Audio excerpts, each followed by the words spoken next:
Hora de falar sobre o Vasco com atualizações importantes. Na manhã dessa terça-feira, Admar Lopes, novo executivo de futebol do Vasco, é aguardado no Rio de Janeiro para iniciar seu trabalho em loco.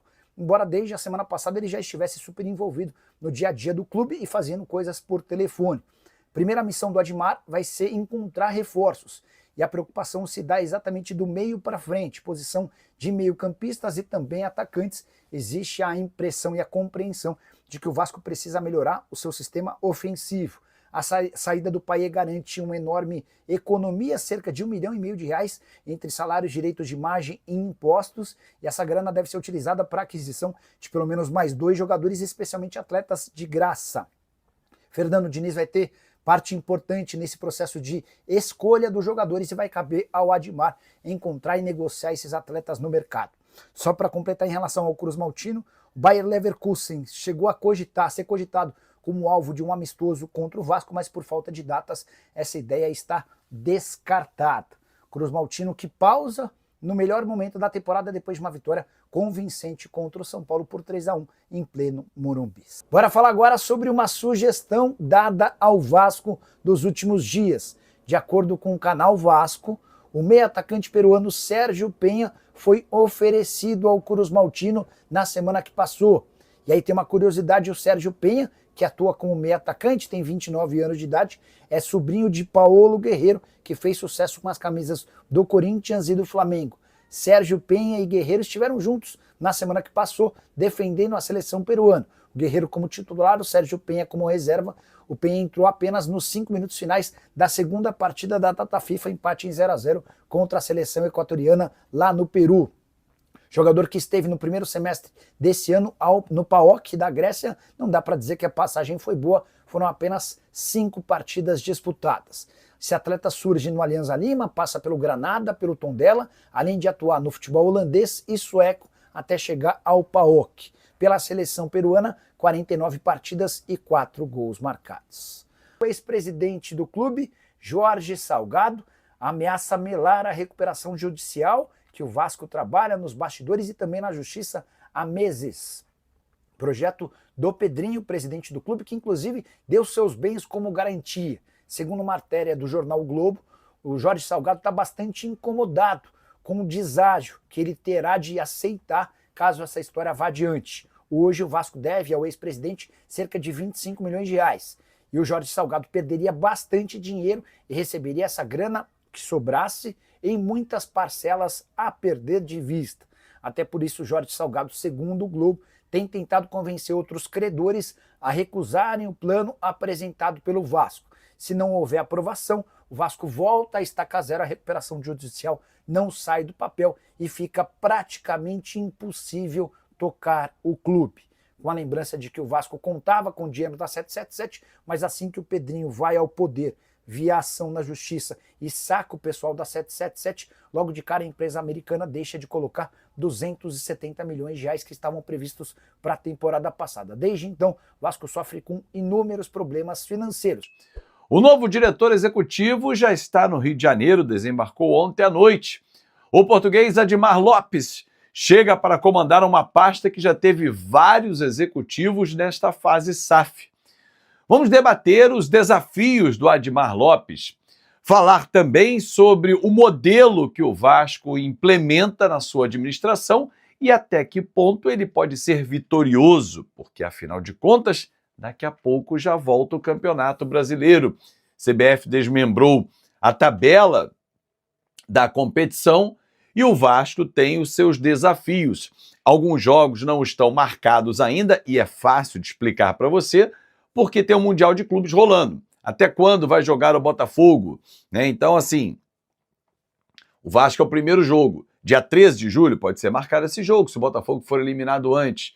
Juventude vai ser, então, dia 16. Aí o desmembramento da rodada, o encaixe depende do dia que vai ser marcado o jogo para poder ir na sequência. Agora, o que já tem marcado, inclusive, pela CBF, é a Copa do Brasil. O Vasco já sabe, inclusive, as datas em que vai enfrentar a equipe do CSA, porque a CBF já desmembrou. Dia 30 de julho, anota aí, 7 da noite, o jogo vai rolar lá em Maceió. O da volta acontece no dia 5 de agosto. Quarta-feira lá, terça-feira aqui, o Vasco recebe a equipe do CSA, 9h30 da noite. Lembrando que não tem vantagem do empate. Mas se o Vasco empatar, esquece, não tem vantagem do empate nenhum em relação a isso. Se empatar em pontos ganhos, um venceu e o outro venceu. Saldo de gols, deu mesmo. Vasco venceu por 2-0 fora e perdeu em casa por 2-0. Pênalti. É isso. E avançar para a fase quartas de final, onde todo mundo vai ser colocado de novo dentro de um pote, sorteados os confrontos, e aí já tem um chaveamento para a semifinal. Lembrando que o campeão da Copa do Brasil, só pelo título, leva 70 milhões de reais. Bom, ontem, deixa eu ver se até eu acho aqui, dentro das minhas anotações, alguém tinha mandado sobre um Twitter, deixa eu ver quem foi que falou, que, cara, assim, abriu uma clareza, assim, o OPF Moraes. OPF Moraes, no X, falou o seguinte, cara, patrocínio do Bank of America na transmissão do Mundial. Só consigo lembrar que o Vasco foi um dos primeiros clubes a ser SAF na essência. Tínhamos a faca e o queijo na mão para consolidarmos como a maior potência esportiva do Brasil. É muito soda. Não conheço o OPF Moraes, mas olha, aplausos. Porque se hoje nós discutimos o modelo de administração do Vasco, modelo SAF, né, que foi implementado, lá atrás tinha o Clube Empresa. Mas antes disso, inclusive, existiu o patrocínio milionário para transformar o Vasco numa potência esportiva. Certa vez, conversando com um grande amigo da imprensa, rubro-negro, e ele falou o seguinte, cara, o Vasco perdeu uma chance gigante de ser um gigante por muitos e muitos e muitos anos, para ultrapassar o Flamengo em conquistas. E aí nós temos nomes e sobrenomes.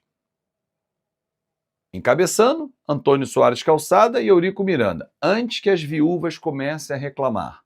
Porque tem as viúvas políticas, não das pessoas. Os políticos. Respeitem os mortos ou a memória deles. Só estou trazendo fatos. Foi sob a administração desses dois personagens que o Vasco teve a maior capacidade financeira para poder ser uma potência. Meteu os pés pelas mãos, montou grandes times, é verdade, mas não teve longevidade no processo. O que hoje nós estamos olhando os rivais, jogando o Mundial de Clubes, era para o Vasco estar lá. O Vasco era para estar nadando de braçadas há muitos anos. O tempo passou, a história nós conhecemos e viramos um modelo de sociedade anônima do futebol. E o que mudou? Continuamos cometendo erros, continuamos escolhendo mal quem gere o futebol, continuamos patinando e continuamos andando em círculo, ou seja, o Vasco não sai do lugar. A culpa é de quem? É minha? É sua, torcedor? É nossa? Claro que não. Graças a nós, torcedores, é que o Vasco continua de pé e existindo. Porque se dependesse desses políticos, nós estávamos realmente isso que você pensou. Agora, torcedor, se a gente olhar para o cenário atual e fizer um corte lá em 2023, quando a gente virou SAF, há 2 anos praticamente, porque foi em setembro de 2023 que oficialmente nós éramos SAF no papel com a 777, nós erramos muito. Erraram nas escolhas, nos personagens, nas contratações. Jogou-se muito dinheiro fora, como lá atrás com o Bank of America também. Certa vez, eu não lembro quem foi que falou isso, Bank of America faliu. Continua existindo lá. Só que os investidores americanos, essa é a palavra, meteram o pé, porque viram onde estavam se metendo, com quem estava se metendo. O dinheiro dos caras não é capim. A 777, que também tinha a vertente norte-americana, a gente viu o que era, né? E por isso os caras se enfiaram aqui, tentaram fazer uma confusão. Bom, aliás, falando em confusão, eu ontem falei na live na conta KTO com o Rei Krause, e eu vou deixar aqui no final do vídeo, inclusive, se você não assistiu, para você assistir, sobre a situação do Jorge Salgado. Procurei o ex-presidente do Vasco, ele não quis se pronunciar, respondeu a minha mensagem, mas eu tenho informação de que ele não vai abrir mão dos 23 milhões de reais que ele tem para receber, não vai fazer jogo duro mesmo para atrapalhar a recuperação judicial, porque é o entendimento dele, eu acho legítimo, o Vasco querer reduzir e ele não querer reduzir. Aí, meu irmão, vai brigar no tribunal. Mas para falar de Admar Lopes, que já está entre nós, desembarcou ontem à noite no Rio de Janeiro, já estava trabalhando e agora debruçado e conhecendo um pouquinho mais. Hoje vai ao CT do Vasco da Gama para conhecer a estrutura, vai se reunir com o presidente Pedrinho, com os seus pares e colocar em prática os planos. O Vasco não vai esperar a janela do dia 10 de julho para contratar. Contratações vão começar a chegar, mas para isso o Admar precisa entender na prática e vivenciando, olhando o que está acontecendo, o que pode ser feito. E ele agora, no Rio de Janeiro, vai ter tempo suficiente para se dedicar full time, on time, 24 horas do dia em cima do Vasco da Gama. É isso aí, torcedor vascaíno. Admar Lopes já chegou ao Rio de Janeiro, já tem grande missão aí em achar reforços para o Vasco da Gama, como disse aí o Fábio Azevedo. O Admar Lopes não vai esperar, né? O Vasco em si não vai esperar chegar à janela de transferências para já começar a buscar os reforços. O que se pode fazer é já ter um acerto com o jogador e quando chegar no dia 10, aí sim o Vasco poder assinar contrato com os jogadores. Então o Vasco já vai mapear agora quem pode chegar no clube e entender aí o que serão necessários para poder contratar reforços para o técnico Fernando Diniz e para o Vasco fazer aí uma segunda parte, né, de Campeonato Brasileiro, digamos assim.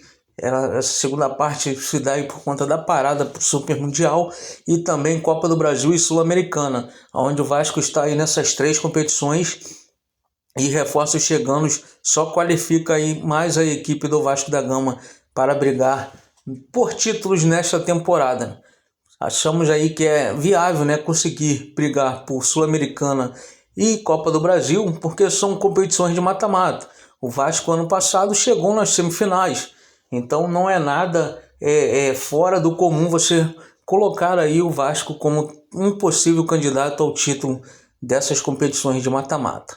Só basta fazer o dever de casa tranquilo e fora de casa jogar com sabedoria e o Vasco consegue aí trazer título de uma dessas competições.